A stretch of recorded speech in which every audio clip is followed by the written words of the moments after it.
2, 1. Welcome to yet another extremely topical and extremely timely EMET webinar.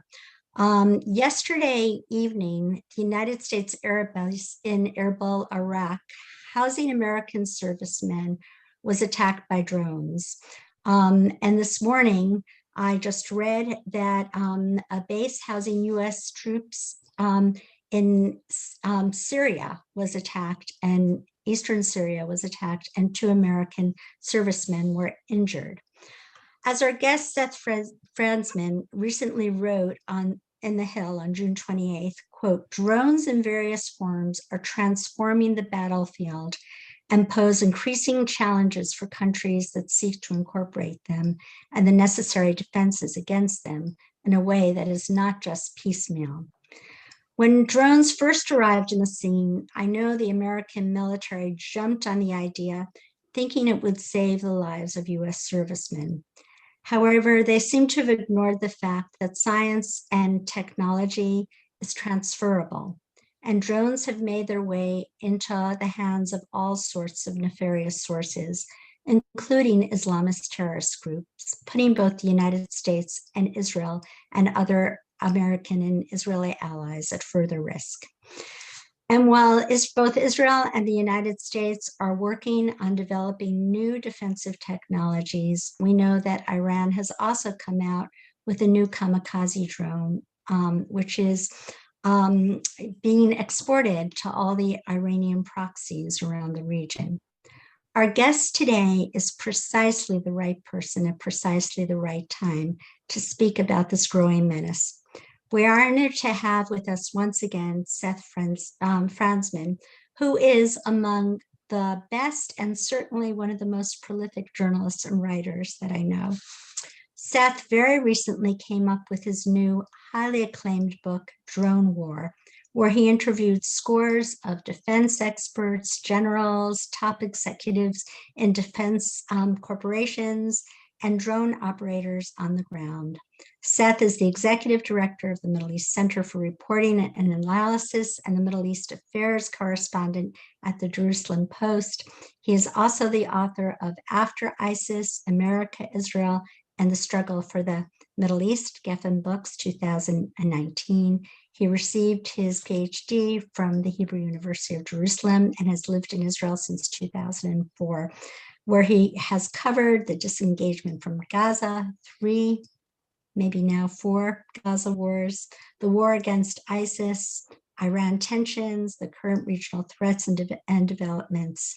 And his work has appeared in Foreign Policy, Bloomberg, The Hill, the Atlantic Council, Defense News, The Spectator, The National Interest, of course, the Jerusalem Post, and jns.org. And many of which he is a regular contributor. So Seth, fill us in. First, tell us a little something about the history and the evolution of drone warfare and how it is changing the battlefield. Sure, well, great. Well, thank you so much for having me today. So to answer that question, I think what's interesting is when we think of what is called a kind of a drone, what we're really talking about originally was basically an unmanned aerial vehicle or a remote controlled plane, basically, right? So that's not that complicated technology. I think many people when they were kids remembered, using remote controls and things like that. So in essence, I think, the idea of taking a plane, which is a kind of cool technology that is about 100 years old or so, and taking the person out and saying, well, okay, can I just remote control this somehow? That technology has actually been around a long time. So the idea that you have remote controlled planes is not that new. What's interesting, I think, when we start to talk about drones or what is called, unmanned aerial vehicles or unmanned aerial systems often now, is that there is a giant leap forward that takes place. And that takes place primarily because technology catches up with the fact that you can do these things remote controlled. And what I mean by that is, okay, you've got the remote control machine, which is kind of like a child's toy. And if you've got a child's toy, all you need to do is make it bigger. So you've got the remote controlled aircraft that exists for a very long time. And even, for instance, in the Vietnam era, the Americans were building what they called target drones and even drones that could fly over an area like a hostile airspace and take pictures. Because the nice thing about a drone, especially from a military standpoint, is I don't have to train a pilot. I'm not going to lose anyone. In Vietnam, the United States was losing a lot of people from surface-to-air missiles, SAMs, and they were even flying special missions to do SAM suppression, right? So the nice thing about a drone is, okay, I don't care. Shoot at it, have fun. I want to get pictures. I want to get intelligence. Now, so in that era, you had drones that could take pictures. And then the Americans were using, and other countries, I guess, were using what they call the target drone, which again makes sense. I want to practice with an F-15 or F-16. I want to see if the missiles and the guidance and the sensors work and the heat seekers, blah, blah, blah. So I'm not going to shoot down my own aircraft with pilots in them. That would be crazy. Well, I can use a target drone that I drop from another plane that is flying along, and I shoot at it with my plane and see if the missiles work. So all of that is the kind of technology that existed. And what happened, which is really interesting, is right in the late 1970s in Israel, several of Israel's brilliant minds came together in the wake of the 1973 conflict, seeing the losses that Israel had suffered from surface-to-air missiles that were supplied by the Soviets to the Egyptians and others and the Syrians.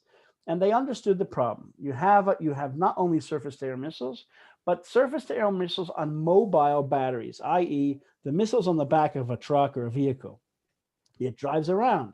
So even if I have pretty good intelligence from satellites or pictures, the battery might move. That's a danger to my pilots. How do I deal with that?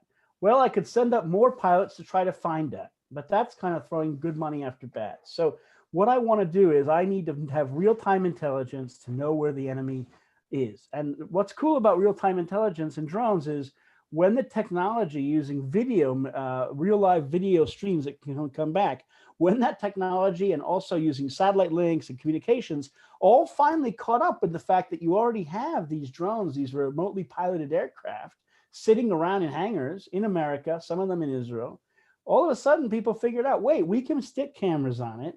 We can stick video on it, and I can get the troops to be watching the video while it happens. The drone is buzzing around. It sees the mobile Syrian, in this case, Syrian air defense missile battery. And so in Lebanon in 1982, when Israel had to go up against Syrian air defense, Israel was able to totally destroy almost all of those very dangerous air defense batteries. And I think a single afternoon or something like that. And very quickly, I think that raised a lot of eyebrows in Washington and around the world saying, oh my God, this is a really new technology. How do we do it? And so that's the kind of, simple, quick story about how drones suddenly kind of burst in the scene. The drones that Israel was making at the time were not interesting. They were not beautiful. They were not sexy. They were pretty simple and clunky, but they did the job really well. And very quickly, Israeli designers were selling the products to the United States. An Israeli designer actually built in his garage a version of what became the Predator in the United States. He had moved there. So actually the Predator is a US developed drone. It's not actually Israeli. It's not Israeli technology, but and very quickly the Predator, as we all know, became the kind of sine qua non, or the symbol of the global war on terror. And what's really interesting about that, I think, from a historical perspective, is the drone was invented to be a kind of simple, cheap, what they call dull, dirty, and dangerous weapon or mission, i.e. dull missions, boring missions, dangerous missions. You don't want pilots to do it, as a way to deal with air defense. By the time the Americans were building the Predators, the Soviet Union was gone. There was no SAM missile batteries in the hands of Al-Qaeda. So what the drones suddenly were doing was doing the opposite of what they originally were intended to do. Instead of being a machine that doesn't have a pilot in it, so therefore I can just chuck it out there and I can sacrifice the machines because who cares? All of a sudden it was the opposite. I need machines that can buzz around in the air for like 2 or 3 days and wait for a terrorist to pop his head out of a cave so I can shoot him with a missile, or I can drop special forces in who capture him or whatever. So all of a sudden, these missions became really, really dull. And you had guys sitting in a trailer, or women sitting in a trailer, in Creech Air Force Base or Nellis or whatever, sitting in Nevada, watching, live streams of these operations. And the live streams were being beamed back to Langley, to CIA, to the White House. In fact, of course, we know the famous stories of Obama or Trump, watching the screen or whatever when they're about to go after, in one case, it was obviously bin Laden with the helicopters. And then in the case of Qasem Soleimani, it was in fact a drone that killed him and Abu Mahdi al-Mohandes in Iraq, which is quite, I think, timely in terms of what we're talking about today. So hopefully that answers your question. If you want to do follow-ups, or I can just keep talking. Yeah, okay. So, of course, so how does this play out when we're talking about asymmetric warfare? What happens when drones get into the hands of terrorist groups? Do we know? Do you happen to know if drones have made their way into the hands of terrorist groups? Well, definitely they have. And I think that's the other big side of the story. So where the story started was, this is a technology that's kind of obvious. It exists. People are waiting around for the cameras and the sensors and the communications and the stuff to stick on the machine that actually will catch up. So now I can actually use it, because otherwise it's kind of just a big kid's toy or a kind of junky target. Once the technology is there, then it's the Western countries and Israel that are using this technology, and they're using it quite effectively. Israel obviously has certain types of missions it uses drones for, most of which I think are classified, so we don't talk about them. But in the case of the United States, most of it is not classified. I mean, we know that the Obama and Bush administrations, especially Obama administration, ramped up the drone wars a lot to go after terrorists or militants or whatever you want to call them, insurgents. Now, we know that the Trump administration dialed that back. By the way, America is now leaving Afghanistan. Have you heard about any drone strikes recently? I haven't. As far as I understand, the U.S. drone program is basically, really been cut back a lot. So what's fascinating is the drone pioneers of today, and that's bad. I have bad news for you.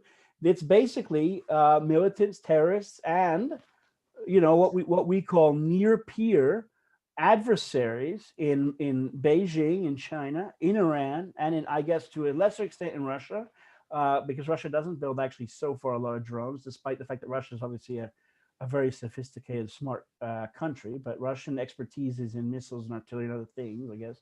And Turkey is also today a big drone producer. So the drone technology is moving rapidly away from the United States and Israel and Western countries. And when we talk about drones in the hands of terrorists, or in the case of Iran and militant proxies groups, some of which are terrorist groups that Iran supports, like Hamas, for instance, or the Houthis or whatever. So how did they get drones?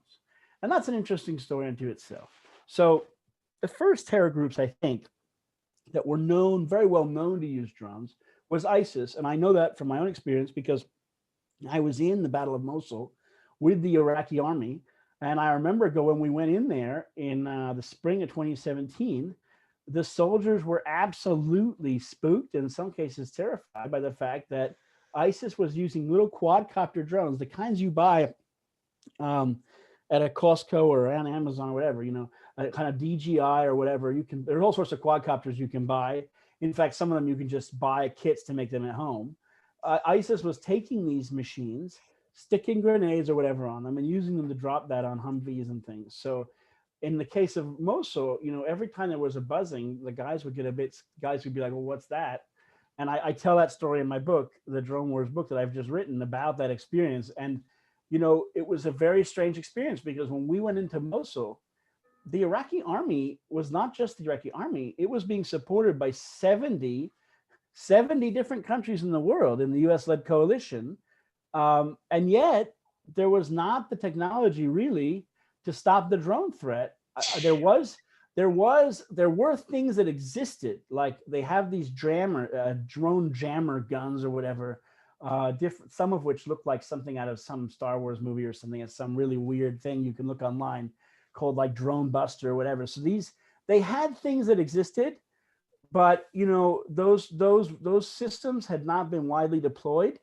And as many of us know, just like when it comes to systems that work really well, like Israel's Iron Dome, these systems are not available over the world. Usually, in case of Israel, for instance, it's just Israel using that. And so you have technology out there that can shoot down drones, but it's not always widely yet. So far, it's not been widely deployed. Now, what happened with ISIS was they developed, small drones, quadcopters.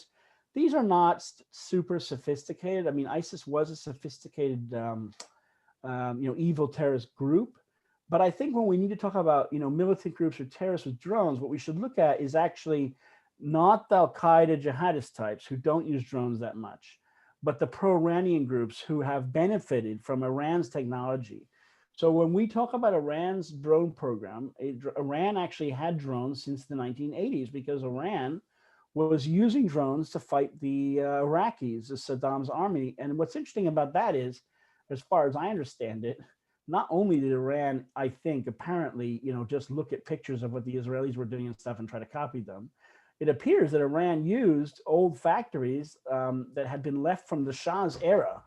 When the Shah left Iran, there were old American factories that had American technology because the United States had been supplying the Shah with with, let's say, all sorts of airplanes and Air Force stuff and gadgets and helicopters. So for instance, there was, I think, a Textron factory in Iran that had been building Bell helicopters.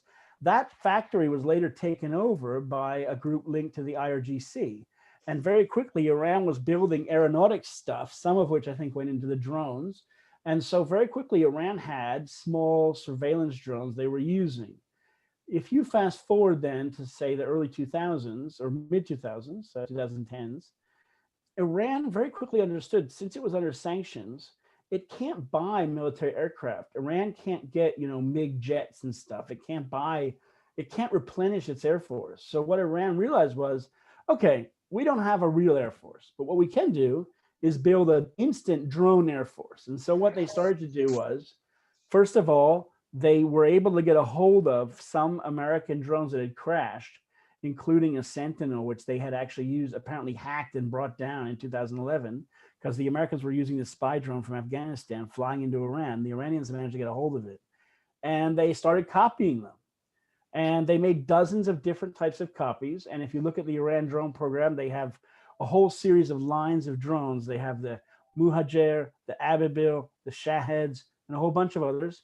Each of those drones do different things. So for instance, Iran has surveillance drones. It also has, recently it claimed to put missiles on drones like the Americans did with the Reaper, although it's not entirely clear if it works that well. What the Iranians have pioneered, therefore, is not actually those types of drones. They pioneer what they call kamikaze drones, or some people call them suicide drones. I think in the parlance of militaries, it's usually called loitering munitions. But basically what a suicide or kamikaze drone is, think of the drone and just packing it with a warhead at the front and having the drone just fly around and look for a target and then fly into it. Now, in essence, that type of machine, by the way, has existed since 1944 when the Nazis built the V1. So the idea of a kind of cruise missile or flying machine that flies into something is not so new. And the Iranian technology, is not so complicated. They're using gyroscopes and things.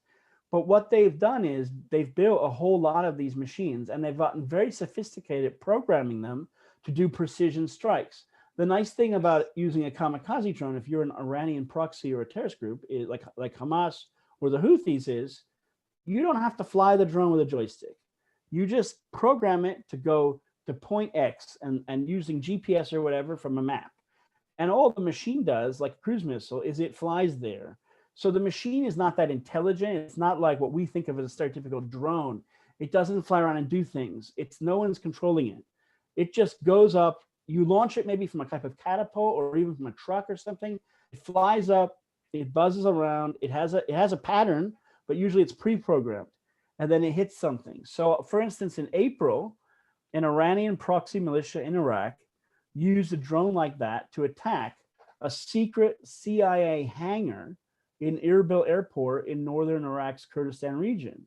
Now, how did they know it was a CIA hangar? We don't know, but they knew. They obviously had intelligence, and they knew where it was on a map, and all they had to do was tell the drone to go to those coordinates. Now, there's all sorts of ways you can stop things like that. You can shoot these drones down. You can use lasers. If the drone has a frequency that's being beamed back, if it is controlled, you can jam it.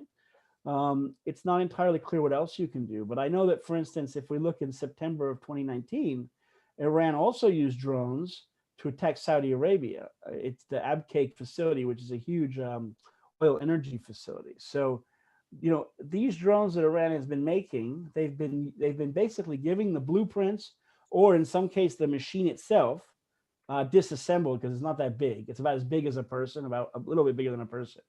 Um, and you've been sending them to Yemen, Iraq, Syria, Lebanon, and now Gaza, because for the first time in the May war between Israel and Hamas used several of these kind of a Babel type of style Iranian drones, and they were shot down, I think, relatively easily by Iron Dome and other methods, which Israel doesn't necessarily reveal. But from what we understand, in other cases, Israel has used like F-16s firing a missile to shoot these things down, because these drones are not that fast. You can track them by radar. So, the Iranian technology is there. I think the big problem for the United States, if you look at Iraq and things, is, the United States may have the radar, they may be able to detect them. They don't always have enough air defenses. They don't maybe have the right mix of things. So, and the drones so far have not been that deadly. So one gets the sense that the Iranians are kind of using them as an asymmetric way to harass the United States. It's not trying to kill hundreds of soldiers or something. I mean, but nevertheless, I think that the fact that these terror groups have a weapons system which is a bit difficult to find and track and stop, I think is wreaking havoc over the region. And I think that it's kind of extraordinary the degree to which these technology was pioneered in the West, but is very quickly being developed by groups that are linked to countries like Iran, terror groups, trafficking, and is being used more and more by those types of countries and groups. And the West finds itself, oddly enough, on the defensive, which I think is not a place that you want to be necessarily, and is a bit surprising. Right. Okay. Is there any sort of drone doctrine? And if is there any kind of ethics of drone warfare? Do we need to develop one? And if we did develop one, how much assurance do we have that our adversaries would just ignore it or not, like they do the other rules of military engagement that we already have?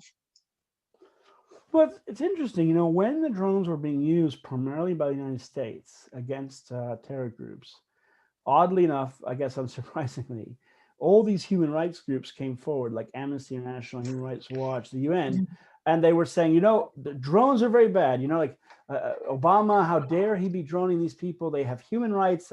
It's not fair that Anwar al-Awlaki was killed by a drone. He needs to stand trial, et cetera, et cetera. So there was a lot of questions. Is a drone strikes an extrajudicial assassination? Is this depriving people of their rights? Questions like that. And there were attempts then to codify all sorts of questions about trafficking in drones, selling of drones, the use of drone technology. And a corollary to that was the concern, probably a good one, which was, well, wait, when we have artificial intelligence and stuff, what is to stop the machines deciding to kill people if the operator, without the operator pulling the trigger? And I think there was, questions about, well, what happens when you tell the drone to search for a blue pickup truck, and it just sees one and blows it up, and then you're like, wait, we didn't mean that one. So I think that there was a lot of questions about ethics and about who do you call when a drone kills someone? I mean, who's at fault? And there were cases that went to United States courts in which people who'd been killed, civilians in Pakistan or Yemen, or said, well, how did this person's name get on a list? Why was he or she killed? What happens when you kill a group of people that you think are Taliban fighters, but in fact, it's just a bunch of guys out for a wedding? So how do you, I think all those questions were, fair and ethical questions. I would say that, and I think we don't hear them as much today for this reason. Drones killing people are no different than cruise missiles killing people or F-16s killing people. I mean, there's no real difference between a pilot in a B-52 dropping bombs on houses, as was done in Vietnam or something, and drones killing people by mistake. In the end of the day, you're still talking about, are there civilian casualties? And I think this question of, targeted assassinations or something.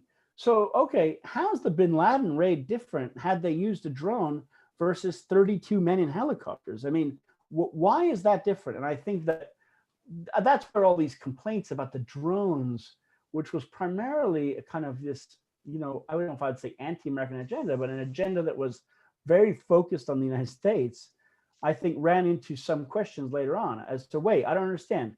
When Turkey began using drones, or when China wants to use them, suddenly those questions evaporated, because actually a drone is just a type of military technology. It's a tank, it's a battleship, it's a F-16. I mean, it's a platform.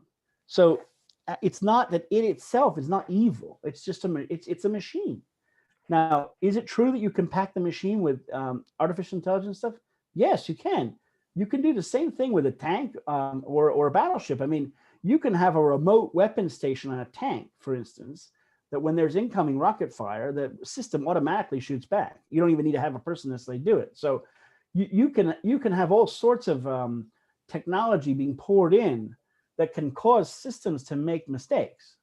And I think that is, of course, a good question, is what happens when you have, what we call now drone swarms or artificial intelligence or deep learning, where, the drones are doing all sorts of stuff, and whether or not, well, what happens if they make a mistake, or what happens if the operator makes a mistake? In general, there's still a person in the loop that has to touch a button. So that person is at fault, but that person would have been at fault had they been in a B-52 as well.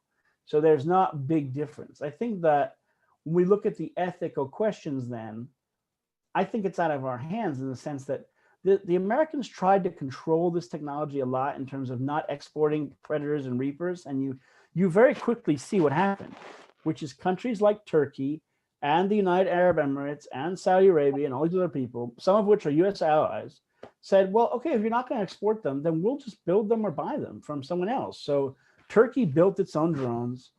UAE and Saudi bought Chinese drones. I think Iraq bought Chinese drones. Jordan bought them. I mean, everyone just bought Chinese drones. So, and that's how the world works. When there's a vacuum, someone's going to fill it. Now, of course, you can try to have rules of warfare, just like we did in the Soviet era with, all these types of missile reduction treaties. So you can, you could, of course, have an international conference on drone use.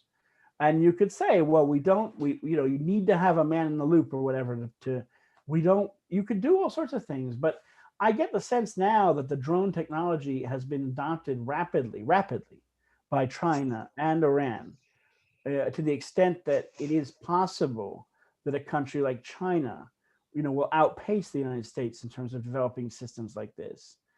The chances of keeping the what do they call the horse inside the barn it's not there. So, I think of course, Western military should have the same ethics for drones as they do for any type of airstrike. And I think, therefore, of course, you have to ask, you do have to ask questions about being careful about civilian casualties. And I know that, for instance, even though Israel gets criticized all the time on this, Israel works very, very, very, very hard to do extremely precision strikes and try to avoid as much as possible any civilians being harmed.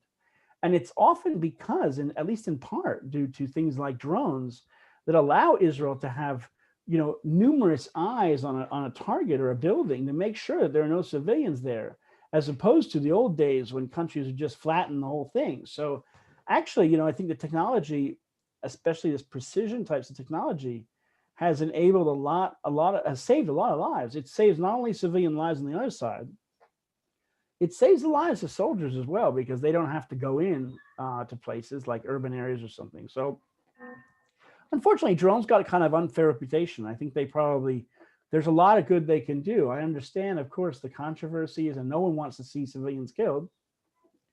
I am not convinced that had all of those airstrikes by the Obama administration or anyone else been done by manned aircraft, that there'd be less civilians killed. In fact, I probably think there'd be more. So I just, we'll see what happens with the next generation of these machines. I do think we are reaching a whole new technological revolution in terms of where the drones will go. You said, is there a doctrine? I think generally most countries are still fiddling with, okay, we have all this technology, what do we do with it? And I think you can see that there's a lot of reports that come out of places like the Pentagon and stuff talking about a roadmap for drones. What do we want? And my research in the book, what I found out was, for 30 years, the United States has been asking this question. And there's a lot of times where they don't know. For instance, I heard Elon Musk gave a speech to Air Force officers, and Musk said, listen, the F-35 is obsolete. If I put this up against the drone will beat it. And I think we see that there is a question is, wait, what's a sixth generation aircraft? Are there going to be pilots in them or just drones? And I think there's a lot of questions about, where that goes. This is fascinating. I mean, military technology is value neutral. It really all depends on the values of whose hand is launching the drones, and not, and not the drone warfare itself. Obviously, Iran is going to use it, in a different way than Israel will. So, and now it's my pleasure to turn the podium over to Benjamin Whale, our director of EMET's program for Israel's national security. And he will read the questions in the order that they've come in. And I know we've had tons of questions, so I apologize if we can't get to all of them. Benjamin?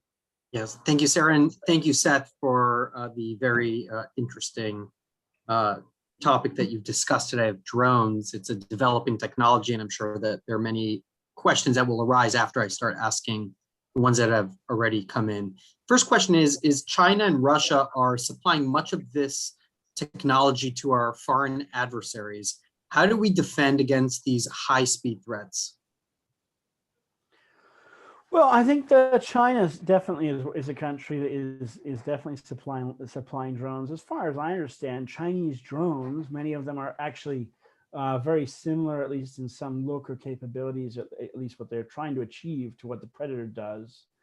And my sense is that they're not necessarily that fast or that good at what they do. I think that China has a ways to go to get to, let's say another generation of technology and make these things faster and more powerful and being able to get around radar, swarming and things like that. China, by the way, does all sorts of interesting things with drones in terms of displays. They do these massive drone swarms where you can see that they do things in the sky with light shows and stuff.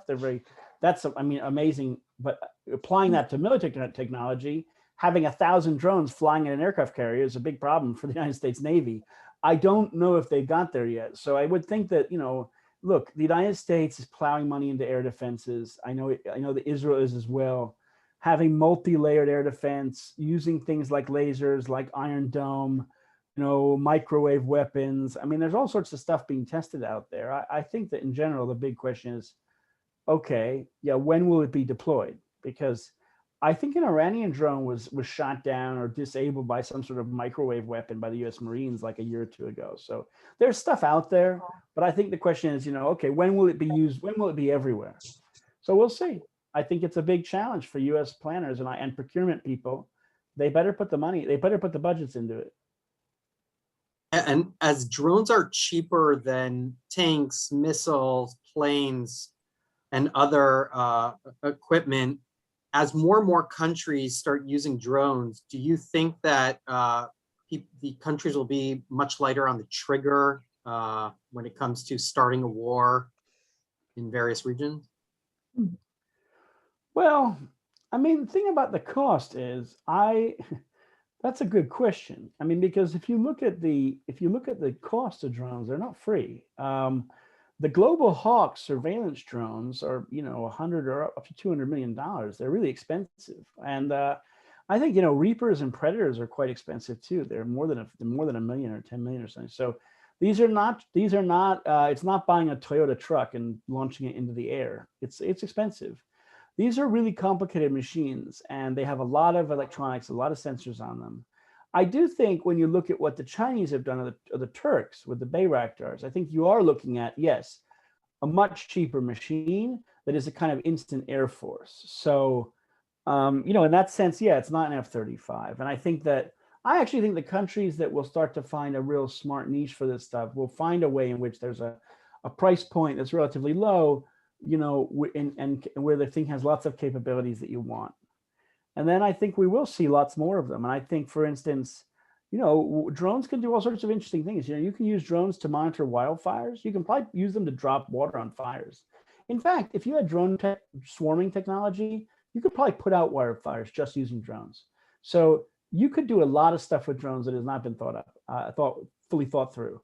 If you want to do search and rescue missions at sea, you don't need piloted aircraft with people in them.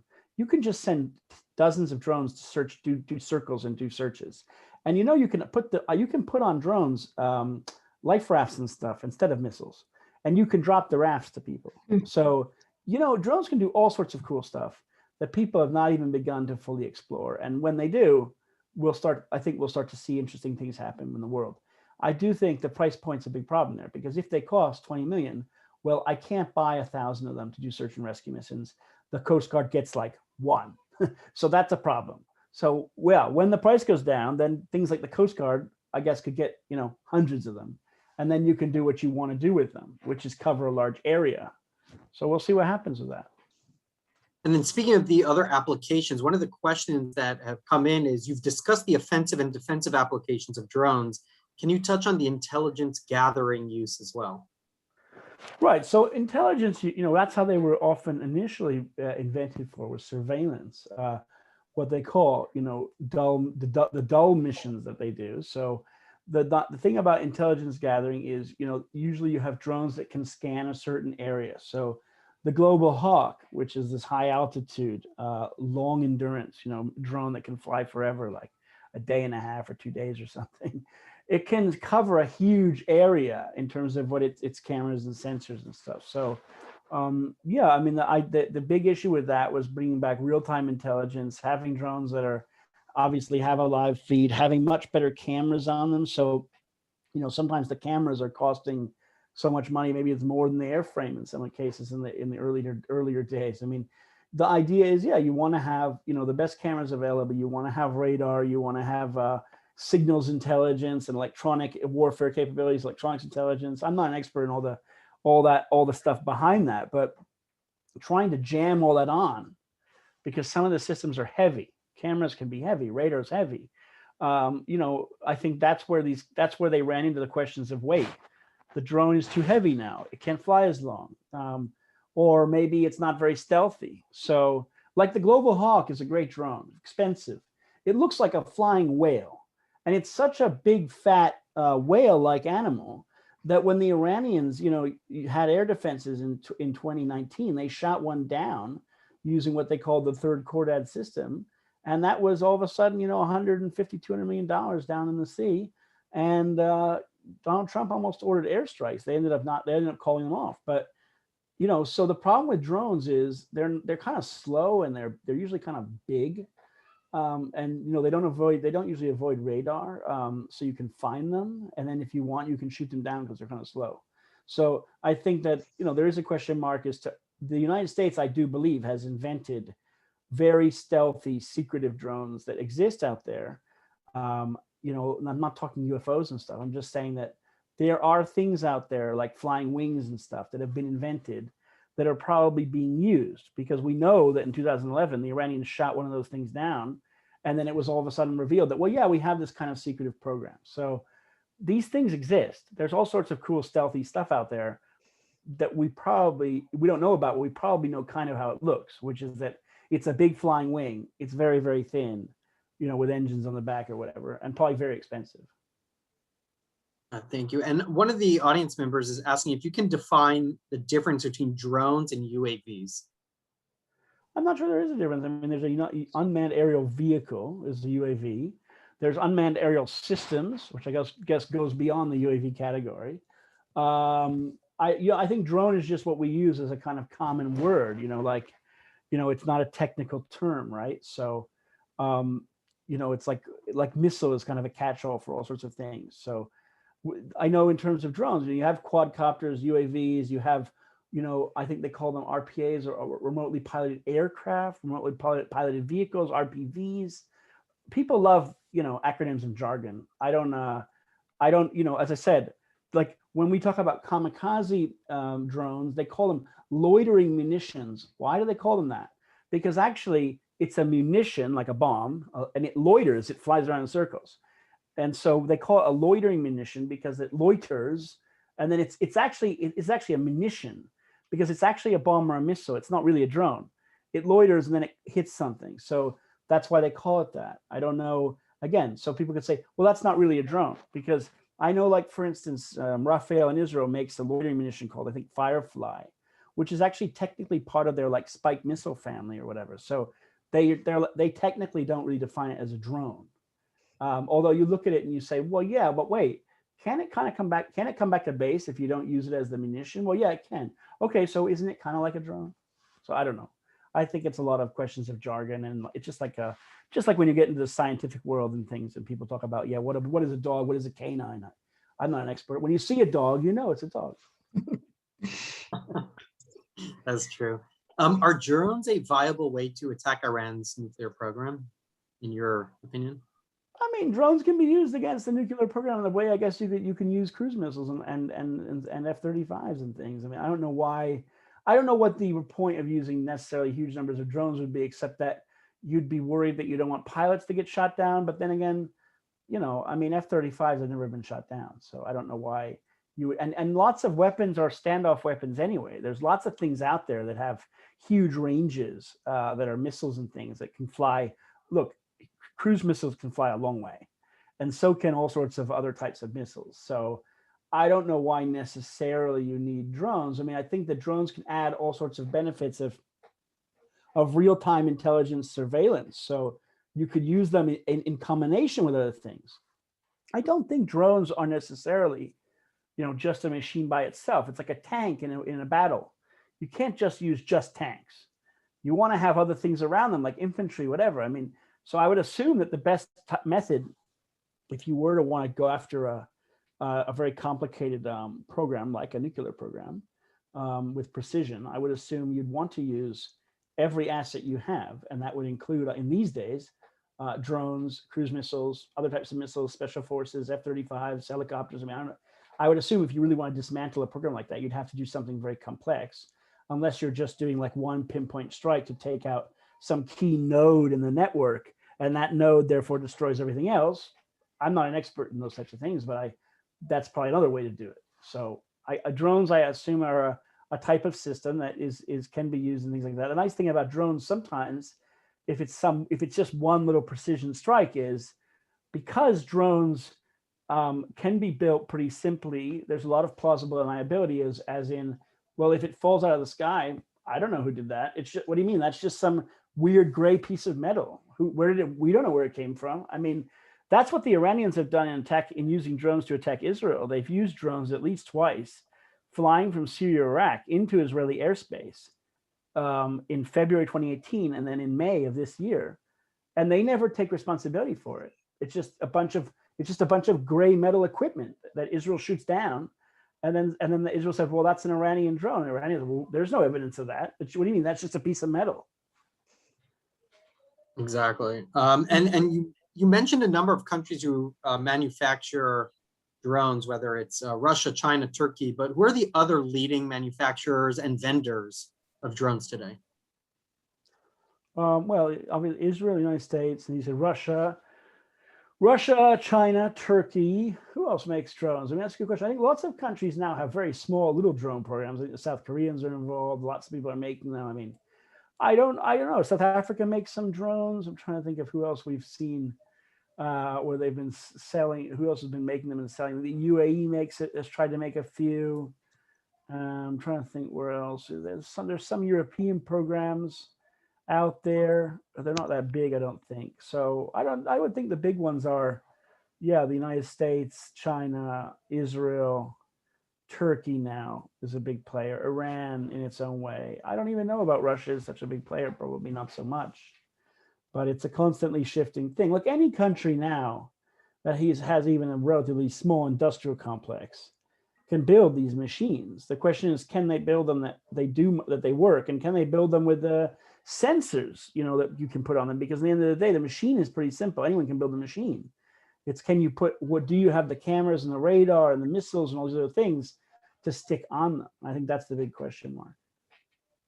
And you mentioned Iranian drones coming in from Syria, maybe even Lebanon, and there were reports about Iranian drones in hands of the Houthis that might come up from Israel's southern border and Hamas as well.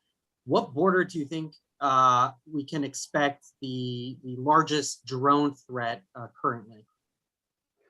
Well, Syria is, I think, it's a big problem, because we know that there's drones there. We know that Hezbollah has tried to use them. We know Iran put them in the T4 base there. We also know it seems that they're trafficking them through Abu Kamal and other places in Syria on the Iraq borders. So it looks like Syria is a big problem in terms of drone threats. And it looks like Iran will use them to attack the Americans in Syria now, increasingly. And that's a big problem. So I think that Syria is a big issue. You know, obviously Hamas is going to develop some of these capabilities.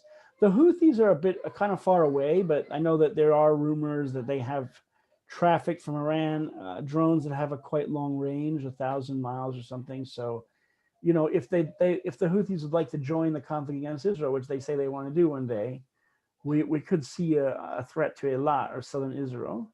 And you know, that's a possibility. Again, a drone would have to fly up through an area that is quite congested near Saudi Arabia and quite well covered with radar, I would think. So I don't know how it's not exactly secretive. I think it would be spotted pretty easily. I mean, whether or not a group could try to fly them over the Sinai or over Jordan, I think that airspace is also pretty well covered. So you know, and maybe off the coast. I mean, Hezbollah could launch a drone from Hezbollah in Lebanon, way off the coast, and then have it come in on some flight pattern, like towards Ben Gurion Airport with civilian air traffic. I think that's, by the way, what the Iranians did in Erbil. They apparently sent a drone in a civilian air traffic corridor. That's very dangerous and very problematic because your radar systems are looking for civilian things. They don't want to have drones up in there. So I think that could be a problem. Obviously, Israel's very concerned about the threats to the gas platforms off the coast. That's why Israel is putting a lot of stuff on the new SAR-6 ships. They're going to put Barak missiles and Sea Dome on there with very, very good radars being installed actually just last week. So, you know, that's designed to stop all these at least detect it and hopefully stop all this type of stuff. And speaking of radars, one of the questions we received are drones too small to show on radars? Again, I'm not an expert in this technical stuff about how radar works. I do think that, I mean, my understanding is some of the problems with finding drones is they're not only kind of small, they're quite slow, and that's not great. And they're also very low to the ground sometimes. So, you know, you want to make sure that you don't detect birds and stuff and you detect drones. And there's a problem there because small drones, you know, are kind of not that different than a bird. So I think that I've been at demonstrations with Drone Guard and some of these Israeli technologies where they say, yeah, we made sure the birds and things are not being detected so we can detect the drones. And so I think it's an issue. Again, we may not know where the holes are in defenses because I don't think countries like the United States and Iraq want to say, well, actually, we can't even see them. I mean, that's not what as a military commander, you'd never want to say that. So I think obviously when it comes to stopping threats like this, having radar that finds them is very important. I do think in 2019 in September in Saudi Arabia, there were 25 cruise missiles and drones used against the refineries there. As far as I know, they were not detected on radar, and that would be a big problem. I do think that the radars may have been facing in the wrong directions and not doing a 360-degree scan. And that would indicate to me the Iranians knew a lot about that installation and they knew where the radars weren't looking. So that's another issue. And as drones proliferate in the Middle East, how does it affect Israel's military advantage in the region against terrorist organizations? And if I can add, how does that affect Israel's competitive advantage in the skies? Well, I get the sense that, you know, even these Ababil drones or whatever that Hamas has, I mean, they can be shot down really easily because, you know, they're not any better. They're not faster than like a biplane or something. I mean, it's not that it's not really that new a technology. So I think that you can decimate drones pretty easily using all sorts of weapons. I don't think it's a big deal in terms of Israel's military advantage. I think what it is it adds another layer of threats, and I think therefore one of the problems with drones is they can be quite precise, and I think the Iranian stuff has shown that they're very precise. So they're not unguided rockets. You know, they're not being lobbed up. They're flying some weird formations, and I think, you know, an enemy that takes 20 or 30 of these machines and aims all of them at strategic infrastructure, I think that poses a threat because you have to be able to down all of them. You can't have one get through if it's aiming at something that's strategic, like you know, an oil facility. So none of the issue is zero. There can't be like Iron Dome effective interception rate is like 90% or something. That's not enough. It has to, I mean, I'm not saying Iron Dome can't be, nothing's ever 100%. I'm saying dealing with a drone threat against strategic infrastructure, it has to be, you have to get to almost 100%. And enemies are not, Iran's not stupid. They understand that, okay, so what we do is we just build a whole bunch of them. And I definitely think we could see a drone swarm attack. And that would be very problematic. It could be problematic. That's a challenge.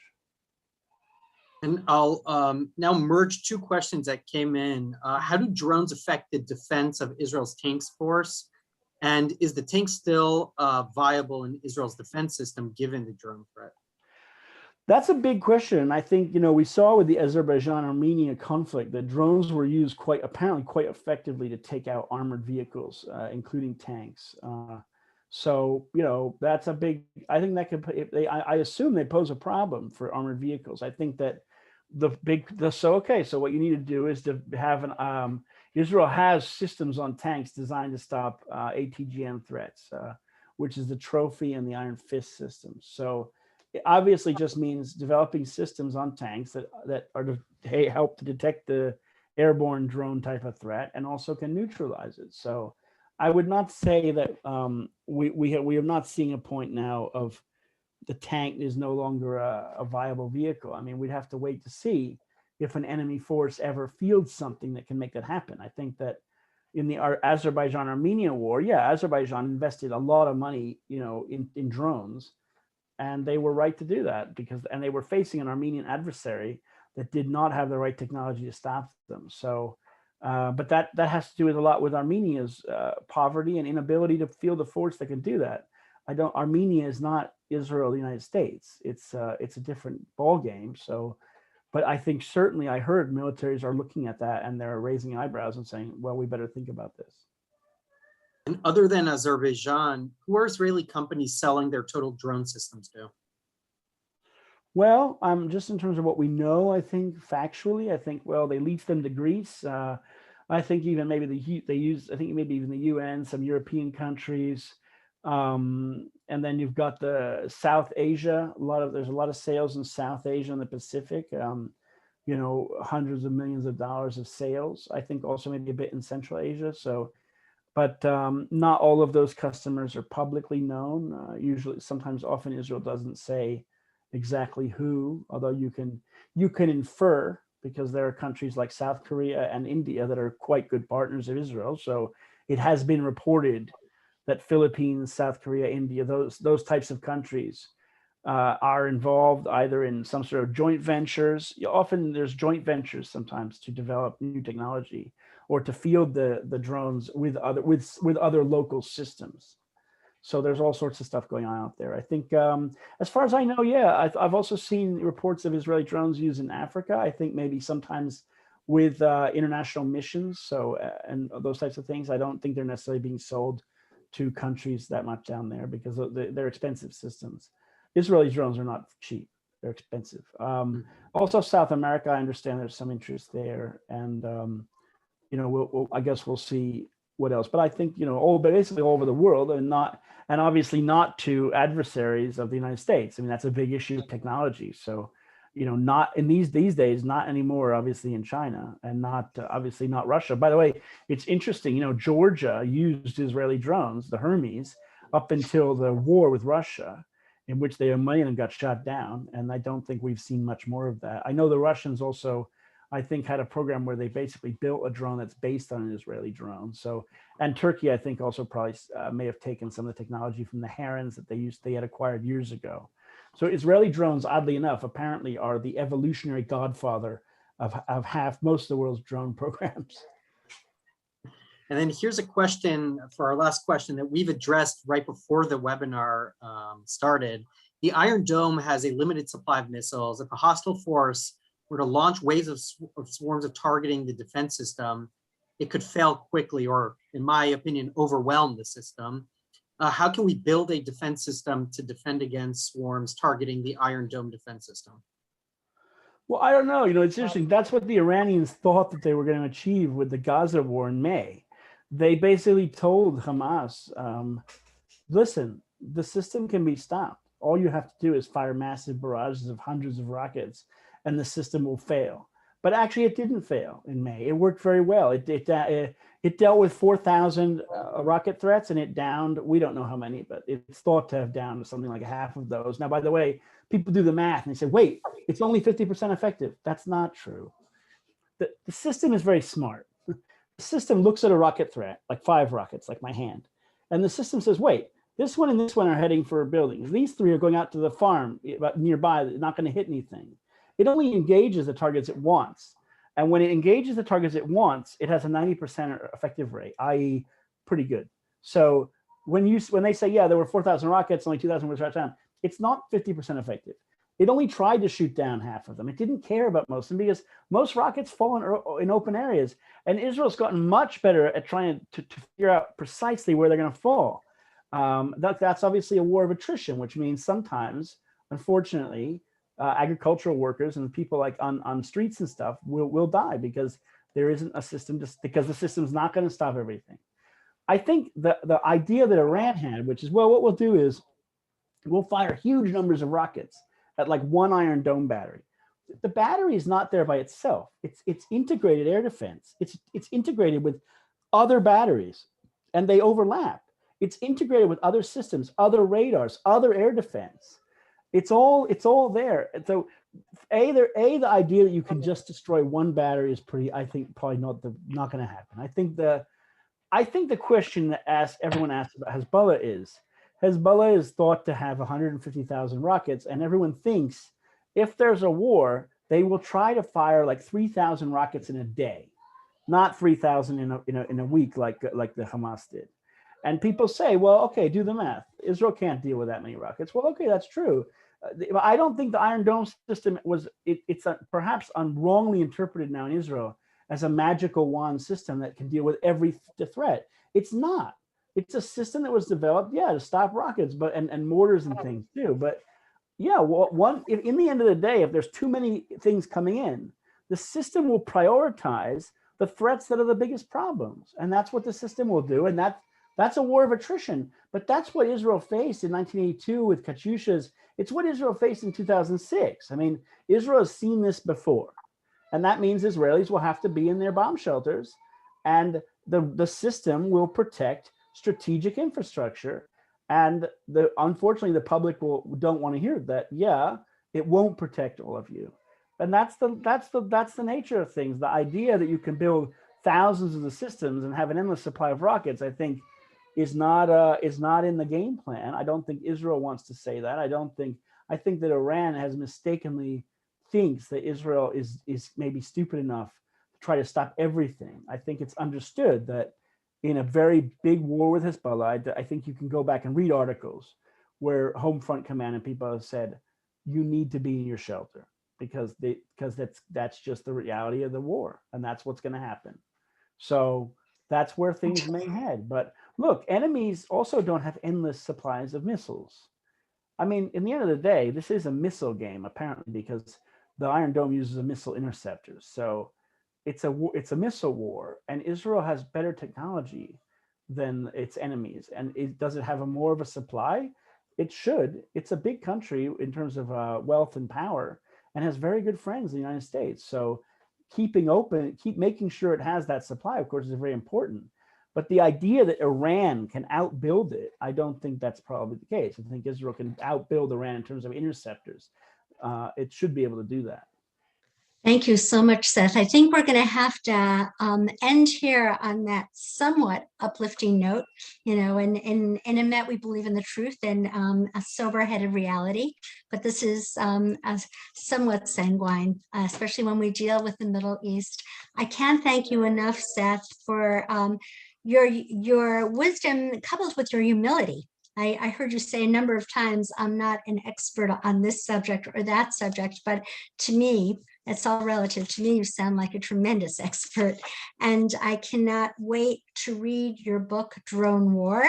And I'm sure for all of our listeners, in the audience, and we had many, many, many, they are also going to want to get it. I know you could get it on Amazon. I looked it up before. So I am going to order it this afternoon, and I would recommend it highly to everyone else who's tuned in today.